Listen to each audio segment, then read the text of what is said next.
है और हमारी इस तरीके से ये चैप्टर फिनिश हो जाएगा। इसमें ए स्क्वायर ए के बराबर है और हमें फाइंड आउट करना है आई प्लस ए का होल क्यूब माइनस का 7a, ये हमें करना है फाइंड आउट आई प्लस ए का होल क्यूब। तो होल क्यूब कैसे निकलेगा, आई प्लस ए को 3 बार मल्टीप्लाई करके,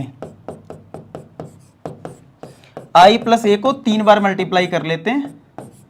अच्छा कुछ लोग कहेंगे सर क्या हम होल क्यूब डायरेक्ट कर सकते हैं? डायरेक्ट में दिक्कत किसी किसी में चल जाता है, किसी किसी में नहीं चल पाता है, क्योंकि आपको पता है कि मैट्रिक्स में ए बी जो होता है वो बी ए के बराबर इन जनरल नहीं होता है, इन जनरल कभी कभी हो जाता है। तो इसमें तो फिर भी चल जाएगा क्योंकि यहाँ पे आई ए है और आई ए जो होता है वो ए आई के बराबर होता है, तो यहाँ पे तो चल जाएगा, लेकिन और किसी में नहीं चलेगा। तो इसलिए इस तरीके से करें, ठीक है। तो किसी किसी बुक में डायरेक्ट कर रखा है तो वो इसलिए कर रखा है क्योंकि ए आई और आई ए सेम होता है, तो इसमें कर सकते हो, अदरवाइज नहीं कर सकते। चलो अब इसको सिंप्लीफाई करते हैं। आई का मल्टीप्लाई आई में आई स्क्वायर, आई का मल्टीप्लाई ए में तो आई ए का मल्टीप्लाई आई में तो ए आई, और ए का मल्टीप्लाई ए में ए स्क्वायर, और ये है आई प्लस ए, और ये माइनस का 7 है।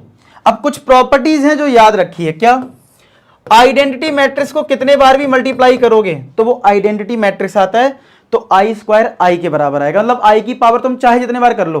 देखो आइडेंटिटी मैट्रिक्स 1 0 0 1, इसका मल्टीप्लाई 1 0 0 1 में करोगे ना तो मल्टीप्लाई करने पे यही मिलेगा, चाहे करके देख लो।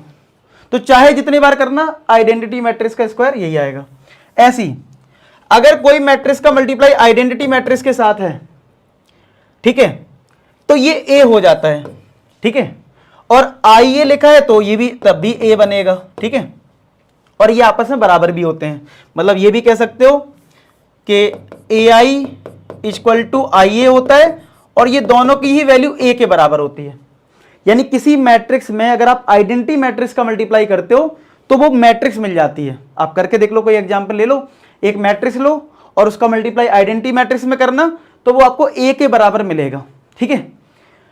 तो चलिए ये सब प्रॉपर्टी लगाते हैं। तो ये आई बन गया, आई ए को मैंने बताया ये ए बन गया, ये भी ए बन गया, और ए स्क्वायर कितना दे रखा था क्वेश्चन में, ए दे रखा था, तो ये आई प्लस ए माइनस का 7a, तो ये आ गया आई प्लस ए 3 बार ऐड हो रहा 3a आ गया, आई प्लस ए माइनस का 7i माइनस का 7a। चलो आई का मल्टीप्लाई ए में करा आई स्क्वायर, आई का ए में करा आई ए, 3a का इसमें करा 3ai, इसमें करा तो 3a स्क्वायर माइनस का 7a। अब ये भी बताया कि आई स्क्वायर तो आई हो जाएगा, आई ए हो जाएगा, ए आई भी ए होता है तो 3a हो जाएगा। ये सारी प्रॉपर्टीज मैंने लिख रखी हैं, प्लस 3a स्क्वायर, ए स्क्वायर कितना है, ए है, 3a हो जाएगा माइनस का 7 है।